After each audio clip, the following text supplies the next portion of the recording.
Peoples party ने नहरों के मामले पर हुकूमत छोड़ने की वार्निंग दे दी। वजीर आला सिंध ने कहा, ये जमहूरी तरीके से ना माने तो 1 मिनट में हुकूमत छोड़ देंगे। ऑपोजिशन के कहने पर ब्लैकमेल नहीं होंगे, उन्हें फ्री हैंड नहीं दे सकते। सिंध दुश्मन कोई भी मंसूबा कबूल नहीं, हमें खदशा है कि हमारा पानी चुरा लेंगे। सिंध का एक कतरा पानी कोई नहीं ले सकता। एक्निक में मामला आया तो मुखालफत करेंगे।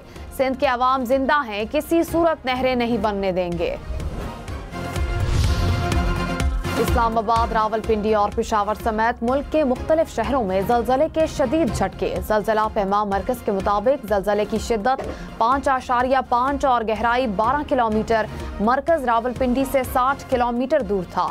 नौशहरा, मर्दान, मालाकंड और सवाबी में भी जलजले के झटके महसूस किए गए। खुशाब, मियांवाली, मंडी बहाउद्दीन, फतेहजंग, खानपुर में भी लोग घरों से बाहर निकल आए। वादी नीलम और रावलाकोट समेत आज़ाद कश्मीर के मुख्तलिफ इलाकों में भी जलजले से शहरियों में खौफ व हिरास फैल गया। DC इस्लामाबाद ने कहा, किसी जानी और माली नुकसान की इत्तला नहीं मिली। बुलंद इमारतों की खुसूसी इंस्पेक्शन कर रहे हैं।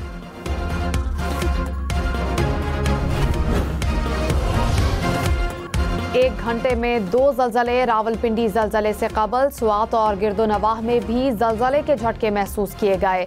जलजले की शिद्दत 4.3 रिकॉर्ड की गई। गहराई 88 किलोमीटर और मरकज ताजिकिस्तान सरहद के करीब था। वजीर खजाना मोहम्मद औरंगजेब ने कहा, अगले कुछ माह में वजीर आजम मजीद रिलीफ का ऐलान करेंगे। मुआशी इस्तेहकाम के लिए इक़दामात का असल मकसद आम आदमी को रिलीफ पहुँचाना है। महंगाई में कमी का फायदा आवाम तक पहुंचना चाहिए। पॉलिसी रेट में कमी से कारोबार में इस्तेहकाम आ रहा है। इंडस्ट्री की तरक्की के लिए मिलकर काम करना होगा। ताजिरों के मसाइल को तरजीही बुनियादों पर हल करेंगे। सनत की तरक्की ही मुल्क की तरक्की है। मुआशी इस्तेहकाम के लिए मकामी सरमायाकारों को आगे आना होगा। पॉलिसी रेट सिंगल डिजिट पर आएगा। कराची, लाहौर, इस्लामाबाद और पेशावर समेत मुल्क भर में कल से हीट वेव की पेशगोई। महकमा मौसमियात के मुताबिक शदीद गर्मी की लहर 13 से 18 अप्रैल तक रहेगी।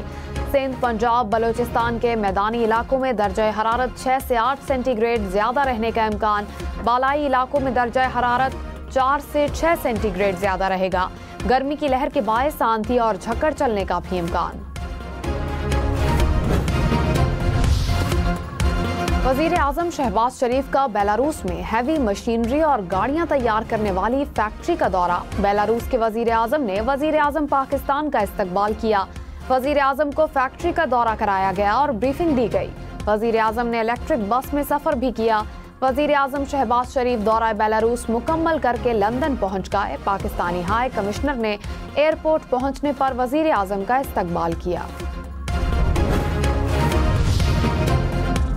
वजीर आला पंजाब मरियम नवाज की तुर्क सदर रजब तैयब एर्दोगान से मुलाकात। तुर्क सदर ने मरियम नवाज का डिप्लोमेसी फोरम कॉन्फ्रेंस में शिरकत पर शुक्रिया अदा किया। तुर्क सदर ने नवाज शरीफ के बारे में दरियाफ्त किया और नेक तमन्नाओं का इजहार किया। वजीर आला पंजाब मरियम नवाज की तुर्क खातून अव्वल से भी मुलाकात। तुर्क खातून अव्वल अमीना एर्दोगान ने मरियम नवाज का खैर मकदम किया।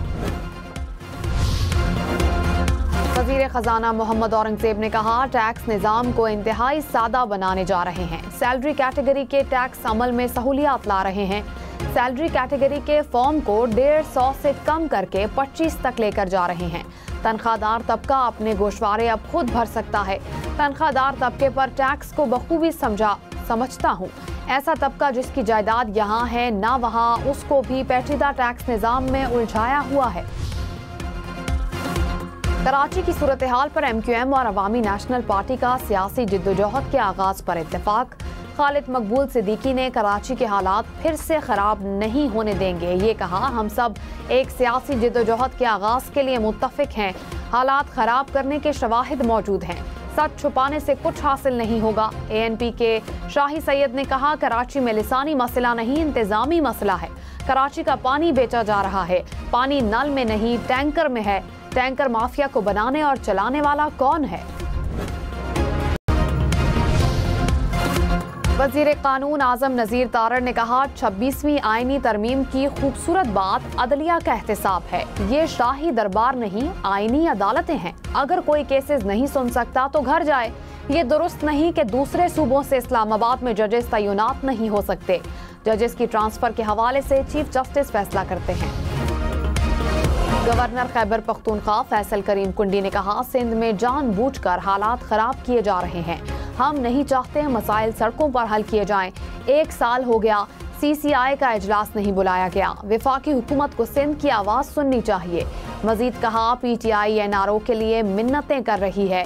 ये जो कर लें इनको NRO नहीं मिलेगा। सिंध के सूबाई वजीर सईद गनी ने कहा, पीपल्स पार्टी को कमजोर करने के लिए कौम, जुबान और मसलक के नाम पर लोगों को तकसीम किया गया। नजरियाती इख्तिलाफात को दहशतगर्दी के जरिए दबाया गया। कराची में लोगों को शनाख्त कर वजीर आजम के मुआवन खुसूसी इख्तियार वली ने कहा, खैबर पख्तूनख्वा में बंदरबांट का बाजार गर्म है। 15 और 20 करोड़ रुपए पर वजारतें मिल रही हैं। 10 और 15 करोड़ पर सेक्रेटरी और कमिश्नर के ओहदे लिए जा रहे हैं। सूबा बर्बादी की तरफ बढ़ रहा है। खैबर पख्तूनख्वा में तब्दीली का झूठा ढोंग रचाया गया। खैबर पख्तूनख्वा में फंड्स ना होने की वजह से यूनिवर्सिटीज बंद हो रही हैं। सूबे के अवाम बुनियादी सहूलियात से महरूम हैं। सुपरिंटेंडेंट अडयाला ने बानी PTI की पेशी के लिए सिक्योरिटी मांग ली। सुपरिंटेंडेंट अडयाला जेल की जानिब से इस्लामाबाद पुलिस को खत। जज मोहम्मद अफजल ने बानी PTI को 15 अप्रैल को पेश करने की हिदायत की थी।